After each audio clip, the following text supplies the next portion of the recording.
E hoje, na nossa aula de História, nós vamos começar o capítulo 3.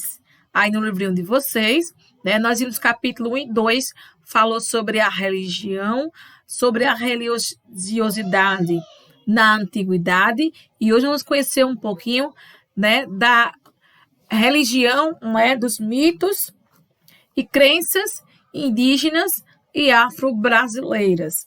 Nós sabemos que o Brasil, no início, né, era habitado pelos índios, depois chegou os portugueses e, em seguida, os africanos. Então, nesse capítulo 3, nós vamos ver o universo cultural dos povos indígenas, algumas tradições religiosas das comunidades também afro-brasileiras. Então, nós vamos conhecer agora, na abertura do capítulo, a história que faz parte da mitologia dos tupis. Quem foi os tupis? Um povo indígena, né, do Brasil, que os portugueses, ao chegarem no Brasil, encontraram várias tribos indígenas, e uma delas foi os tupi-guaranis, certo? Aí você vê a imagem, né, o índio dentro do rio, abre lá em página dupla, você vê aí a noite, não é? A coruja, né, um morcego, e vamos ver aí o nascimento da noite. Lembrando, gente, que essa história faz parte aí da mitologia dos tupis, certo? Então, o nascimento da noite. Há muito tempo, leitor, a noite não existia. No coco de Tucumã, ela sozinha vivia. E quando foi libertada, seu manto cobriu o dia. E foi assim que surgiram lua e estrelas belas, grilos, sapos e morcegos, pirilampos como velas, e nas árvores copadas, mochos como sentinelas. É um texto, né, escrito por Nireuda Longobardi, Mitos e Lendas do Brasil, em cordel. Então, a noite surgiu aí no coco de Tucumã, quando você vê aqui, não é?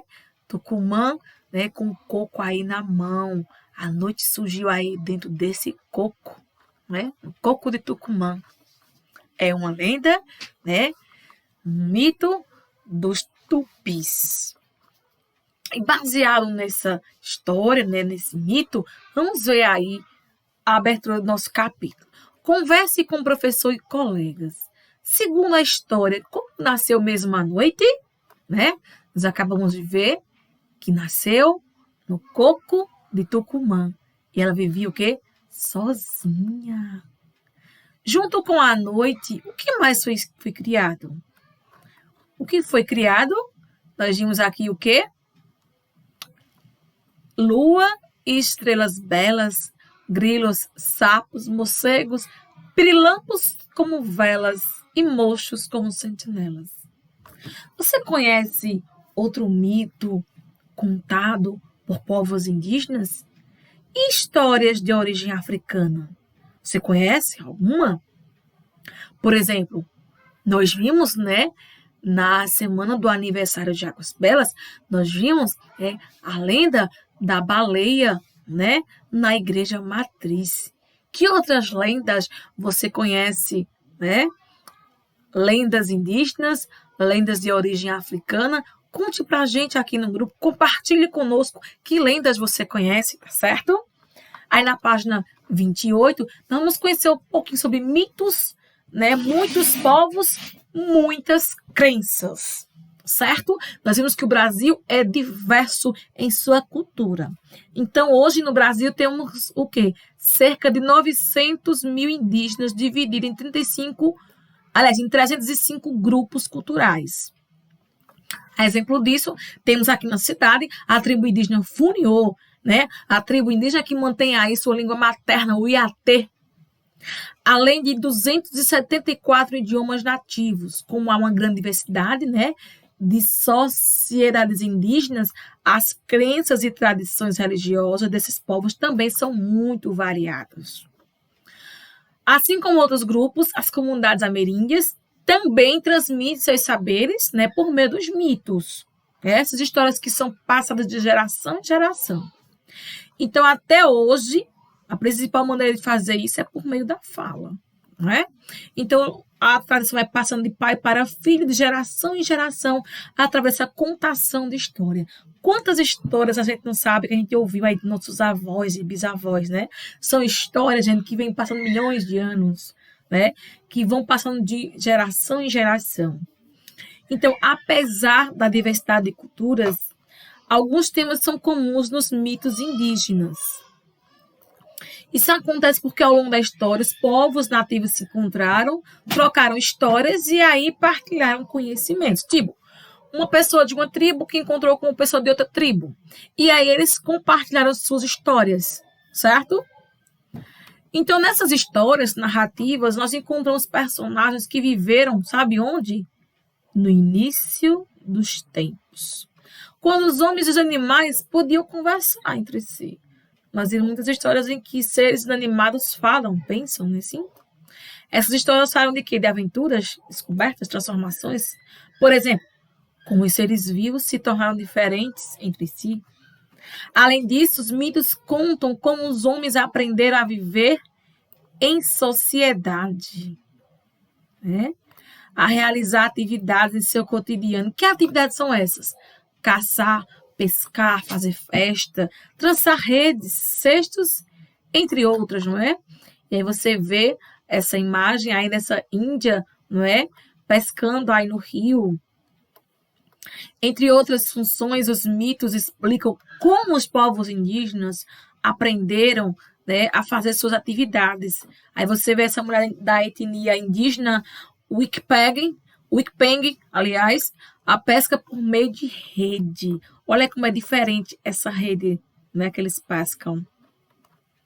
Na página 29, está falando sobre o quê? Os xamãs e celebrações. Cada povo, gente, tem um jeito diferente de celebrar, né, de fazer seus rituais, suas celebrações religiosas. Cada povo tem uma cultura diferente e cabe a nós respeitar. Então, nas comunidades nativas, alguns indivíduos podem transformar em respeitados contadores de mito. São quem? As pessoas mais velhas. Eles têm um amplo conhecimento sobre os mais variados assuntos. Por exemplo, quem conta histórias de outros tempos para nós são nossos avós, né, que viveram, passaram por muitas experiências e viram muita coisa acontecer, não é verdade? Então, para muitas culturas ameríndias da América, né, gente? Quem se encarrega dessa função de contar essas histórias é o pajé, que também é conhecido como xamã. Pajé ou xamã. E, além de narrar histórias, essa figura, né, o pajé, ele é responsável pelos outros afazeres. Sobretudo quando o assunto é o quê? As crenças do seu povo. Então, o pajé, gente, é responsável por passar para as pessoas da tribo, para os outros povos, né? A crença da sua tribo, do seu povo. É o xamã que faz contato entre o mundo dos vivos e o mundo sobrenatural. É o mundo dos vivos e o mundo sobrenatural, que é o lugar dos espíritos, das divindades, dos antepassados da tribo. O outro aspecto é a realização dos rituais. De maneira simples, podemos definir o quê? O ritual como uma celebração executada segundo certas normas e repetidas da mesma maneira em momentos especiais. Então, gente, cada povo, né, essas tribos, eles têm seus próprios rituais, né? E essa celebração são realizadas dentro de algumas normas, né? Hábitos e costumes deles, só eles sabem, né, quais são essas normas realizadas nesses rituais. Por exemplo, nós temos a tribo indígena com o retiro do Uricuri, né? Então, muitas pessoas não índias, né, querem muito saber o que se passa no Uricuri, o que eles fazem no Uricuri. Mas isso não nos cabe saber, somente a eles que fazem parte da tribo. Nós podemos apenas respeitar a cultura deles e não insistir em querer saber, tá certo? Então, nas tradições ameríndias, há rituais para uma infinidade de ocasiões. Por exemplo, eles são praticados em eventos marcantes da vida social. Que eventos são esses? O nascimento, casamento, cura de doenças, funerais e etc. Então, em ocasiões especiais, eles realizam esses rituais. Preparar-se para a guerra também é um ritual, certo? Para se preparar para a guerra, para que tudo dê certo. Celebrar também a vitória, né? Sobre o inimigo, ou o lamento pela derrota.